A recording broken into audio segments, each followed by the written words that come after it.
Hello guys, अंकुश Yadav study class में आपका स्वागत है। आज की इस वीडियो में पढ़ने वाले हैं फिजिक्स क्लास 12। टॉपिक है ओम के नियम की उपपत्ति। ये एग्ज़ाम में 3 से 5 नंबर का पूछता है, जो कि इम्पॉर्टेंट क्वेश्चन है। पहले ये समझ लो ओम के नियम क्या होता है।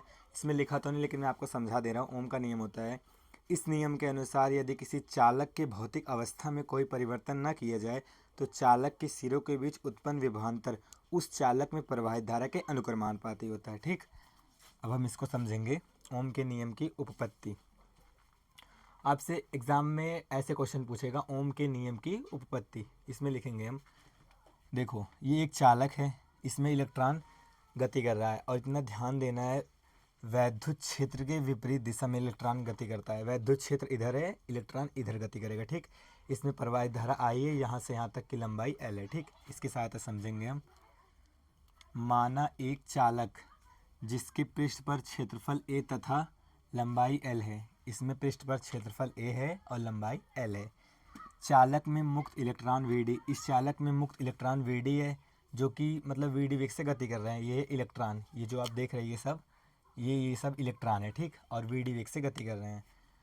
इसे वीडी वेग, जो इसे वीडी को हम अनुगमन वेग बोलते हैं। ठीक, अनुगमन वेग से एक समान वैद्युत क्षेत्र ई, देखो एक समान वैद्युत क्षेत्र ई, वैद्युत क्षेत्र इधर है तो इलेक्ट्रॉन इधर गति करेंगे, उसके विपरीत दिशा में गति करते हैं, में गति कर रहे हैं। ठीक, चालक में प्रवाहित धारा आई तथा इस चालक में प्रवाहित धारा आई है। इलेक्ट्रॉन का श्रांतिक काल टाउ, इलेक्ट्रॉन का जो श्रांतिक काल है उसे टाउ बोलते हैं। ठीक, तो हम जानते हैं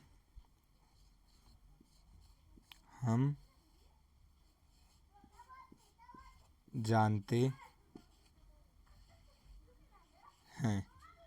क्या जानते हैं, हम जानते हैं कि E बराबर होता है, E बराबर V बटे डी। लेकिन यहाँ लंबाई L ली गई है, इसलिए ये हो जाएगा E बराबर V बटे L।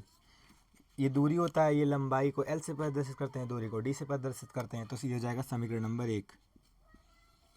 ठीक, अब देखें इलेक्ट्रॉन पर लगने वाला वैद्युत बल। इस इलेक्ट्रॉन पर लगने वाला वैद्युत बल हमें बताना है। इलेक्ट्रॉन पर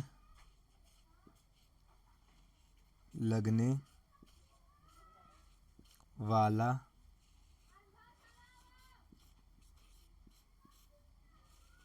वैद्युत बल,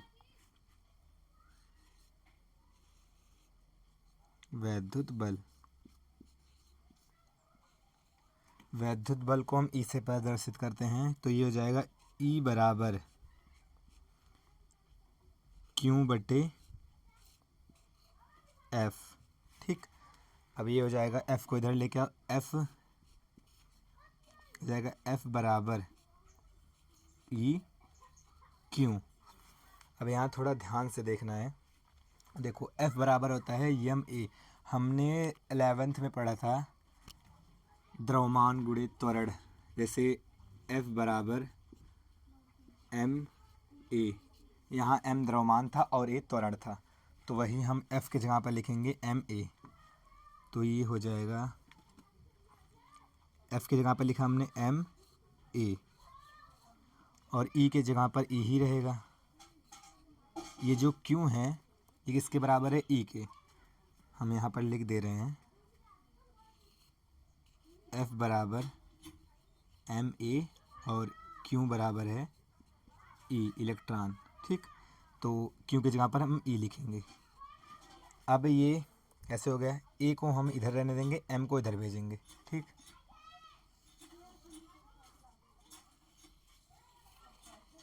अब देखो हमें बताना था इलेक्ट्रॉन पर लगने वाला वैद्युत बल E बराबर क्यू बटे एफ होता है। हमने एफ को इधर भेजा, एफ यहाँ आ गया तो ई क्यू हो गया।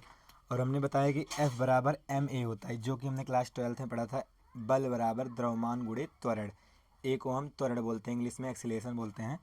तो एम ए बराबर ई और स्मॉल ई, कैपिटल ई स्मॉल ई। ठीक, तो अब ए को हम यहीं रहने देंगे, ये हो जाएगा एम ए बराबर ई कैपिटल ई स्मॉल ई। ठीक, तो हम इसे ऐसे लिखेंगे, ए को यहीं रहने देंगे, ए बराबर यम को नीचे भेज दो बटे एम। ठीक, अब देखो इसे हम यहाँ लिख दे रहे हैं। हम क्या जानते थे कि ई बराबर, ये रहा, ई बराबर वी बटे एल। हम जानते थे ई बराबर होता है वी बटे एल। ठीक, अब यहाँ हमें लिखना है, जैसे ये होता है, खाली हम बताएं, जैसे ए बराबर बटे एम। ठीक, ये ई विद्युत क्षेत्र है और ये इलेक्ट्रॉन। ठीक, तो ये हो जाएगा ए बराबर, ई के मान हम रखेंगे वी बटे एल है, ई की जगह पर हम लिखेंगे वी बटे एल। ठीक, और ई वैसे का रहेगा, ये ई ऐसे रहेगा, और इसे यहाँ यम, नीचे यम है तो यहाँ लिख दे सकते हैं, कोई दिक्कत नहीं। ठीक, ये ई है,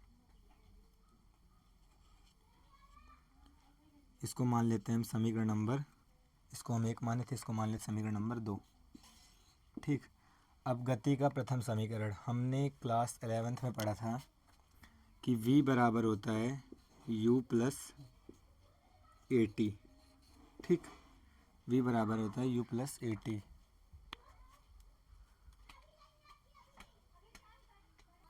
अब देखो गति का प्रथम समीकरण होता है, यहाँ लिख लो, गति का प्रथम समीकरण, जो कि हमने क्लास 11th में पढ़ा था, v बराबर u प्लस ए टी। वो फार्मूला यहाँ लगेगा, v बराबर u प्लस ए टी। ठीक, तो हम इसे मान लेते हैं, इसे v1 मान लेते हैं, v1 बराबर इसे u1 मान लेते हैं, u1 और प्लस a, और t के जगह पर टाउ रहेगा, क्योंकि यहाँ श्रांति काल मतलब कि समय को बताता है टाउ, तो a के जगह पे ये टाउ हो जाएगा। ठीक, इसे मान लेते हैं v2 बराबर u2 प्लस ए टाउ।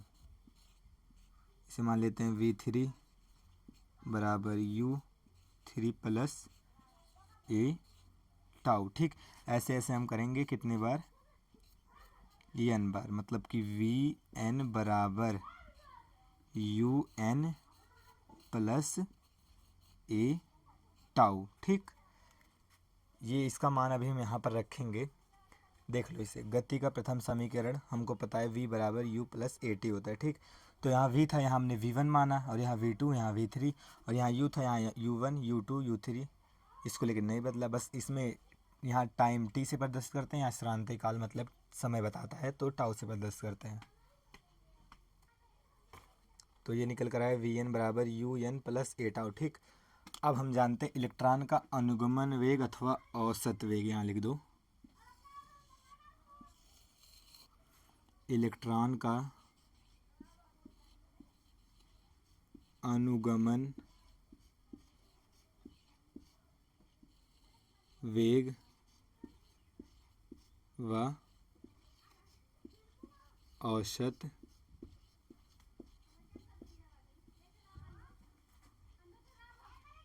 वेग। इलेक्ट्रॉन का अनुगमन वेग व औसत वेग,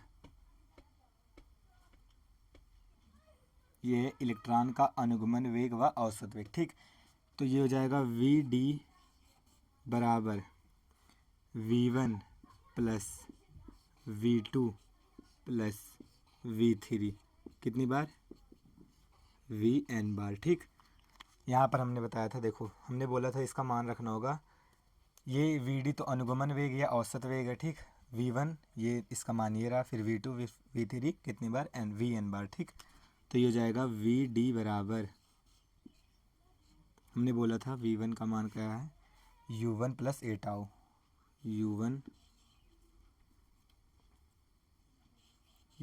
प्लस ए टाउ, और प्लस v2 का मान कितना है, u2 प्लस ए टाउ, हो जाएगा प्लस u2 प्लस ए टाउ, ऐसे v3 का प्लस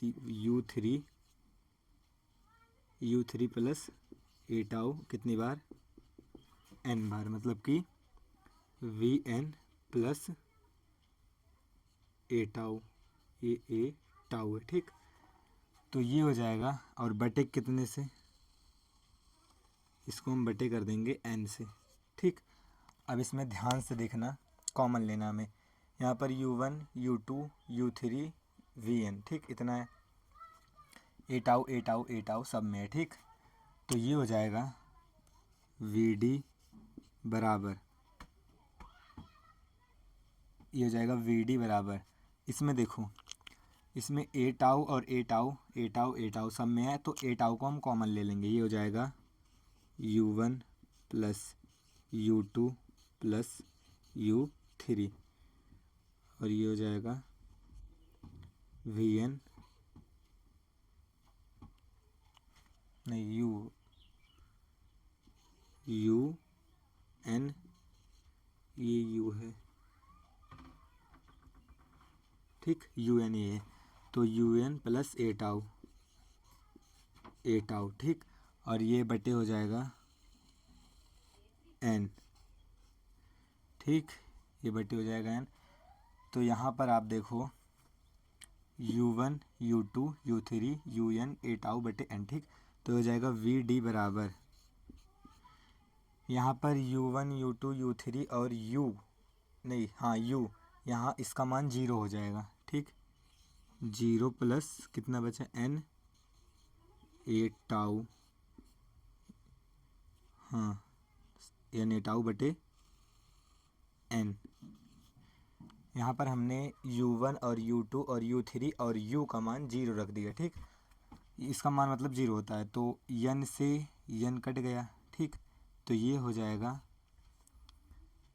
vd बराबर, 0 की तो कोई वैल्यू नहीं होती, ए टाउ, ठीक। ये निकल कर आया vd बराबर ए टाउ। अब हमको बताना है, इसमें हम क्या जानते हैं, ये हो जाएगा vd बराबर, यहाँ पर ध्यान से देखना, ये vd है और ए टाउ, ये निकल कर आया। तो यहाँ पर हमें ए का मान रखना होगा, ए का मान ये रहा वी ई बटे एम एल, तो यहाँ पर हो जाएगा वी ई बटे एम एल, और यहाँ टाउ है तो टाउ रहेगा, ठीक। तो ये निकल कर आया वी डी बराबर वी ई टाउ बटे एम एल। यहाँ पर ए का मान रखने पर इतना याद रखना, यहाँ पर मैं लिख दे रहा हूँ, ए का मान रखने पर, ए का मान हमने यहाँ रखा तो ये निकल कर आया है, ठीक। वी डी बराबर वी ई टाउ बटे एम एल। तो अब हमें इसमें बताना है अनुगमन वेग की परिभाषा से।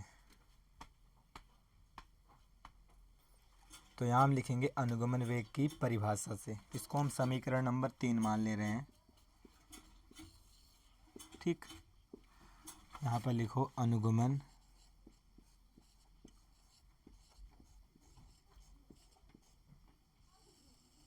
वेग की परिभाषा से, अनुगमन वेग की परिभाषा से, अनुगमन वेग की जो परिभाषा होती है वो होती है वी डी बराबर आई बटे एन ई ए, ठीक। इसको मान लेते हैं हम समीकरण नंबर 4, ठीक। अब यहाँ लिखेंगे समीकरण 3 व समीकरण 4 से, समीकरण 3 कहाँ पर है, ये रहा, और समीकरण 4 ये रहा। मतलब कहने का मतलब ये है वी डी का मान हमें रखना है, ये रहा वी डी का मान वी ई टाउ बटे M L, V D tau बटे M L, sorry V E रहेगा यहाँ, ये बराबर किसके है, आई बटे एन ई ए। ठीक, समीकरण 3 ये हमने रख दिया और 4 ये रहा। ठीक, तो ये अब यहाँ पर देखो, यहाँ पर ये हमें पता है, यहाँ पर देख लो कि इस आई को इधर लेके आओ, v बटे आई हो जाएगा। ठीक, हम आई को नीचे लेके आए, एम एल को ऊपर लेके जाएंगे, बराबर एम एल बटे एन ई ए। ओम का नियम पता है, आर बराबर होता है v बटे आई। ये हमने भी बताया था ओम का नियम शुरुआत में। यहाँ पर v बटे आई की जगह पर हम आर लिख सकते हैं। ठीक, तो ये हो जाएगा आर बराबर एम एल बटे एन ई ए। ठीक, देखो एक बार समझा दे रहा हूँ। इस आई को हम नीचे लेके आए, ये वी बटे आई हो गया, और होता है आर बराबर वी बटे आई, ये होता है ओम का नियम। ठीक, तो हमने वही यहाँ रख दिया, मतलब वी आई की जगह पर आर रख दिया, एम एल बटे एन ई ए हो जाएगा वी। तो हमने यहाँ देखो, ये वी हमने यहाँ रखा है, यहाँ ई टाउ को हम यहाँ नीचे लेके आएंगे, यहाँ पर हो जाएगा ई टाउ। ठीक, यहाँ पर हमने गलती कर दी थी, देखो हम वी बटे आई, ये लिखा वी बटे आई, एम एल को ऊपर लेके गए और वी यहाँ पर वी को यहीं रहने देंगे और ई टाउ को नीचे लेके आए, ये रहा ई टाउ। ठीक, और सब वैसे का वैसा ही है, तो यहाँ पर हो जाएगा ई टाउ। ठीक, अब ये हो जाएगा आर बराबर एम एल बटे एन, ये ई और ये ई को ई स्क्वायर ए टाउ। ठीक, ये हो जाएगा आर बराबर, ये हो जाएगा आर बराबर एम एल बटे एन ई स्क्वायर, इस ई का गुणा करें तो ई स्क्वायर होगा ए टाउ। ये निकल कर आया ओम के नियम की उपपत्ति। ठीक,